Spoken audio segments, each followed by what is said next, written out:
Battlefield 2042 is 2021 and 2022's cautionary tale of what happens when a game is rushed to launch in an unfinished, broken state. Basically, what happens when history continues to repeat itself as far as AAA releases are concerned, and EA is certainly a master of broken AAA releases. And Battlefield 2042 is in a pretty disastrous state right now. Looking at the player numbers, the 24-hour peak is even lower at 4,600 versus Battlefield 5, which is thriving at 26,558 24-hour peak players. And then Battlefield 1 is decently thriving as well at 11,000 players. But as if all that wasn't enough, the recent reviews on Steam indicates a player base that is sick and tired of waiting. They shouldn't have to wait at all. The game should have launched in an appropriate state at launch because they paid for a product to work on day one. And so what we're seeing now is the review score, the recent reviews at least, shifting from a mostly negative review score to now an overwhelmingly negative review score at a mere 19%.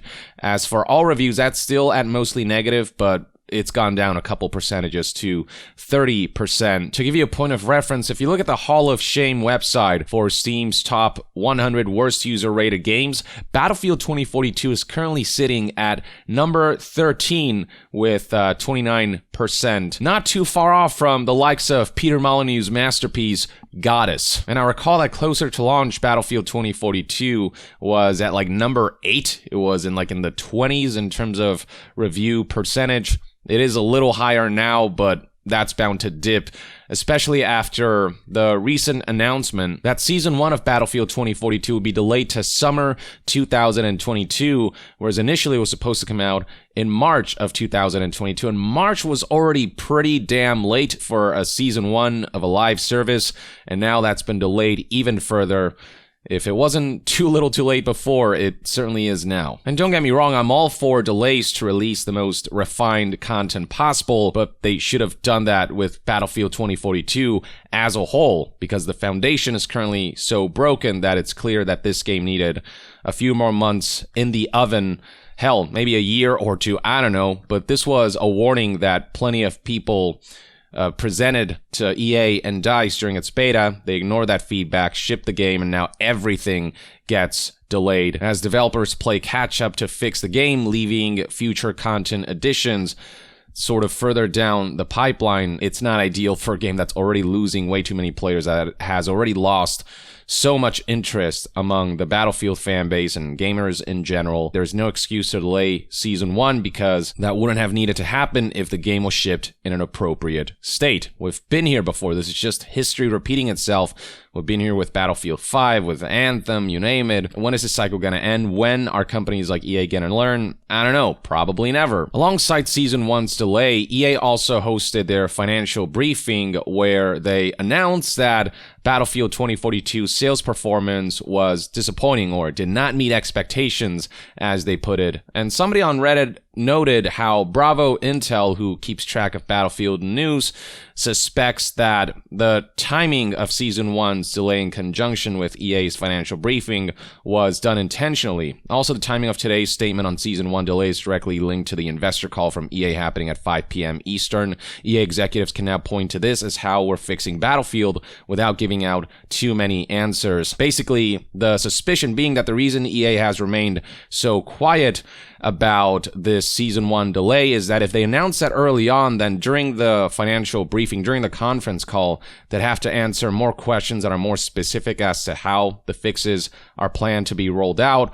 But announcing the Season 1 delay as their solution to this is what we're doing to fix the game means that they don't have to face as many questions about specifics, and they can just direct to this Season 1 delay as the go-to answer for how they're gonna fix Battlefield is the suspicion, and I certainly wouldn't rule it out given that EA is all about, misleading marketing and messaging things just the right way so they can, kind of skirt around certain issues. But yeah, did not meet expectations was how EA phrased things. While Apex Legends and FIFA did fairly well and made up for Battlefield 2042's commercial shortcomings, the game still was supposed to bolster EA's numbers, and instead they the game dragged those numbers down. Now, EA also insists that they're fully committed to realizing the full potential of Battlefield 2042, but the community's pretty skeptical about their ability or their intention or their motivation to stick with Battlefield 2042 for the long term. Because first of all, there's a history of EA abandoning projects before their full potential can be realized. They scrapped Anthem 2.0. They cut Battlefield 5 support early. They cut Battlefront 2's support early, just as the game's optics were getting better, just as the game was picking up some traction with finally good content rollout. Battlefield 2042 is one of the worst releases yet for EA, one of the most disastrous, somehow worse than Battlefield 5. Nobody expects Battlefield 2042 to live out its years for the long term. They expect it to receive an unceremonious end. Even investors, according to Bloomberg's report, have already written off Battlefield 2042 as a failure, reinforcing the same old EA reputation. Even investors are aware of EA's propensity to release broken products, and they're aware of how bad EA's reputation is in the gaming landscape. EA also seems pretty ashamed because they have not shared exact sales numbers. Even with Battlefield 5's rough launch, even though they admitted that sales for that game disappointed, they still shared some specific numbers. But with Battlefield 2042, nada, nothing. And you know what this reminds me of? Metal Gear Survive. When Konami had their first financial briefing after Metal Gear Survive's launch, they did not share any numbers or any details about Metal Gear Survive's performance. They kept that on the down low because they were ashamed of those numbers. And from what I gather here, EA seems pretty ashamed of how poorly Battlefield 2042 performed. But yeah, Tom Henderson, an industry insider who's been keeping the gaming community updated on what's been going on behind the scenes with Battlefield 2042, tweeted as he was sort of live tweeting about the financial briefing as it was happening, there is no mention of Battlefield 2042 in their earnings slides. Aside from that vague didn't meet expectations statement, they didn't really present exact details because it would look really bad probably if they did. But Tom Henderson did concede that EA did admit Battlefield 2042's launch was a failure when they said it didn't meet expectations, though they did address this internally over 2 months ago, so they knew a while back that this was a failed launch. Tom Henderson then continues, EA's quarterly revenues tanked due to Apex Legends and FIFA, which again made up for Battlefield 2042's shortcoming in sales, but no mention of Battlefield 2042 sales, which is something generally reported on after release. It's unusual even by the standards of games that launched with disappointing sales numbers. These numbers must have really disappointed. If you want some numbers, apparently a source that Tom Henderson spoke to reported that 4.23 million players total, including the trial on Thanksgiving, which was 1 week after the global launch, was the last statistic that he heard about. And it's important to note, including the trial, which people could access without buying the game. So 4.23 million players total, including the trial, means that in terms of hard sales, the numbers are likely even lower than that. But keep in mind, this is week 1 of launch, but these numbers are still not as good as EA would hope, and certainly not as good as what other Battlefields have done in the past. Now, beyond concerns about the degrading quality of the Battlefield series, there are indications that EA may not be deeming Battlefield as a high priority game series moving forward, that it's not going to be a major priority for its financial success. After tweeting about how Battlefield 2042 negatively affected net bookings or net booking predictions for EA, he proceeded by noting that, according to EA, Battlefield will account for less than 10% of net bookings and less than 5% next year. An analyst told me 2 weeks ago that EA doesn't look at Battlefield as crucial to the company's success. Looks like he was right. The fact that they're reducing the outlook of Battlefield's performance for next year goes to show that they're not placing their hopes too high for the Battlefield series.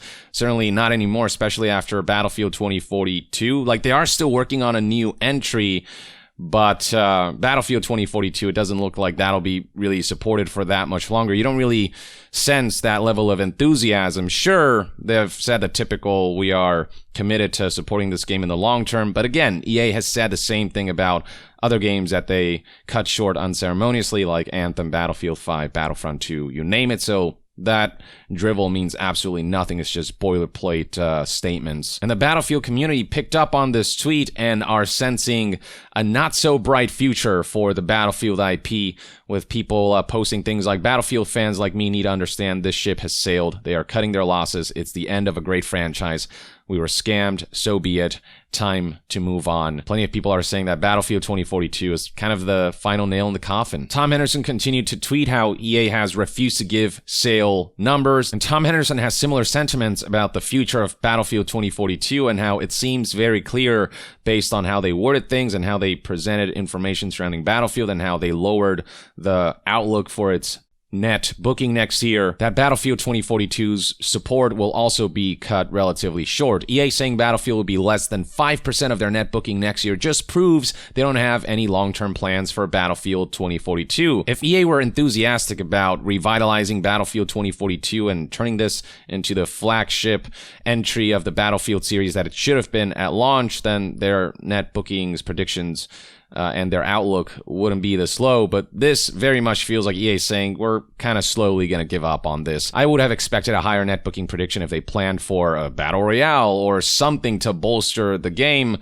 but it sounds like they're going to let it die off slowly. Of course, EA is trying to present a more positive narrative, insisting that they are committed to supporting the game. In yesterday's EA call, Andrew Wilson said, DICE is a studio that has been able to do this a number of times now when talking about the studio's ability to fix the game after launch. Really? Because Battlefield 5 wasn't fully fixed after launch. It did make headway, but it certainly didn't deliver all the content that was initially set out to be released. What Andrew Wilson's basically saying here is we haven't learned from our mistakes, and as long as we can have this mentality of ship now, fix later, then it's all going to work out regardless. It very much makes Andrew Wilson sound like he's become complacent to this trend of releasing a game broken, fixing it later, but it being too little too late by then, and then having to end support for the game or kill it off earlier than had the game realized its full potential. Tom Henderson expressed similar sentiments by stating he might as well just have said, we have not learned our lesson.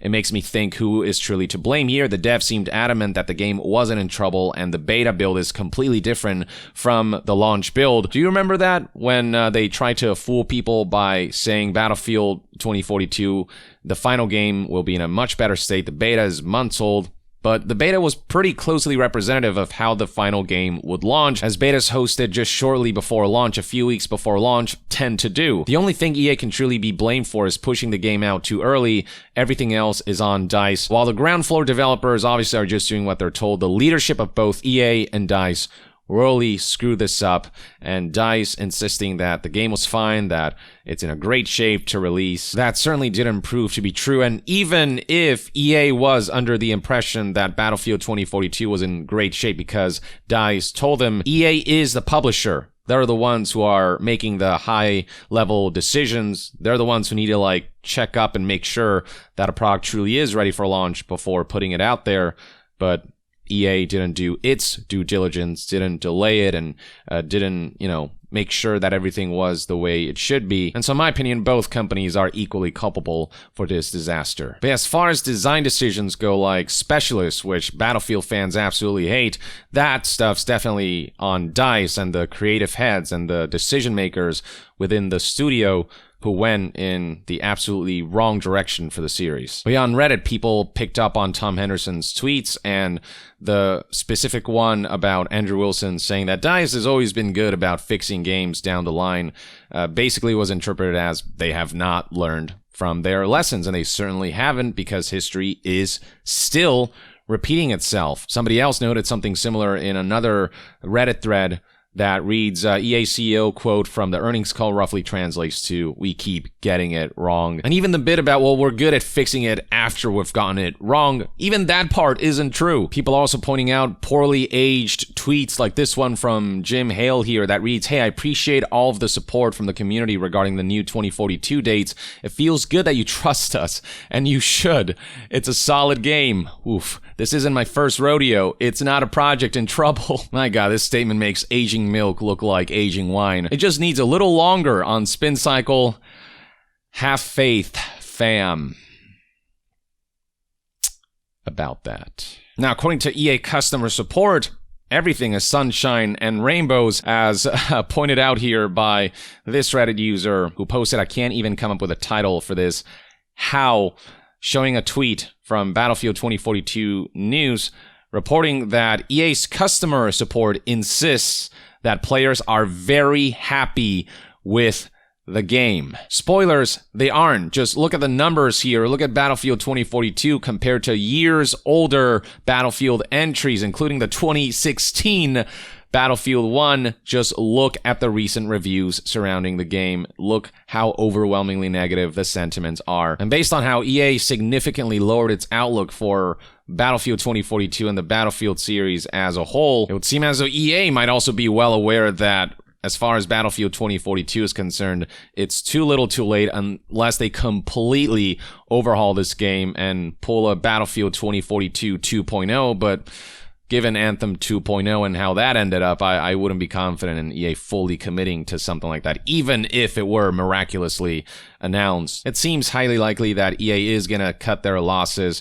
They're going to keep the money that they scammed players out of and just kind of move on, while those who bought this game with high hopes as a result of Battlefield 2042's deceptive marketing are essentially left with the worst Battlefield entry yet, one that likely won't be redeemed anytime soon, if ever. And all they can hope for is that newly appointed head of Battlefield, Vince Zampella, head of Respawn and who has a good track record, can somehow turn this around and bring Battlefield back from the brink. But at this point, not many people are holding their breath for that. Until we learn more about the future of Battlefield, let me know in the comments below what your thoughts and opinions are on the latest developments and what you think prospects are for Battlefield 2042 and for the Battlefield franchise as a whole.